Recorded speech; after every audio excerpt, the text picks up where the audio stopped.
Hi అండి. అందరికీ నమస్కారం. Welcome to my channel. ఈ వీడియోలో ఏపీ ప్రభుత్వ ఉద్యోగుల పెన్షన్ల డీఏ, డీఆర్ జీవోలలో తక్షణ మార్పులు, ఆర్థిక లబ్ధి అండి.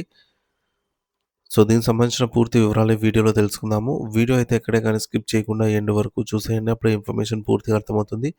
అలాగే వీడియో చూస్తున్న ప్రతి ఒక్కరు వీడియోకి లైక్ చేయండి ఫ్రెండ్స్. ఈ వీడియోని తోటి ఉద్యోగ, పెన్షన్ మిత్రులతో అయితే షేర్ చేయండి. కొత్తగా మన ఛానల్‌ని చూస్తున్నవారు ఇంకా ఎవరైనా సబ్స్క్రైబ్ చేసుకున్నట్లయితే వెంటనే మన ఛానల్‌ని సబ్స్క్రైబ్ చేసుకోండి. దీని ద్వారా నేను చేసే లేటెస్ట్ వీడియోస్ అన్నీ మీ వరకు రీచ్ అవుతాయి. ఇక ఆలస్యం చేయకుండా వివరాల్లోకైతే వెళ్ళిపోదాము. ఫ్రెండ్స్ ఇక విషయానికొచ్చినట్లయితే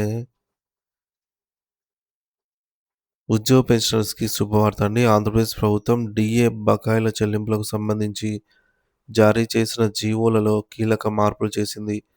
ఉద్యోగులు, పెన్షనర్ల నుండి వచ్చిన విజ్ఞప్తులను పరిగణలోకి తీసుకొని ప్రభుత్వం తన నిర్ణయాన్ని సవరించింది. పూర్తి వివరాలు ఇక్కడ తెలుసుకుందాము. ప్రభుత్వ ఉద్యోగులు మరియు పెన్షనర్లకు డీఏ విడుదల కోసం గతంలో జారీ చేసిన జీవో ఎంఎస్ నంబర్ 60 మరియు 61లలో ప్రభుత్వం కొన్ని మార్పులు చేసింది.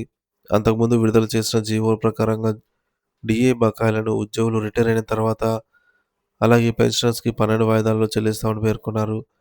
ఈ నిర్ణయంపై ఉద్యోగులు మరియు ఉద్యోగ సంఘాల నుండి తీవ్రమైన వ్యతిరేకత వ్యక్తమైంది.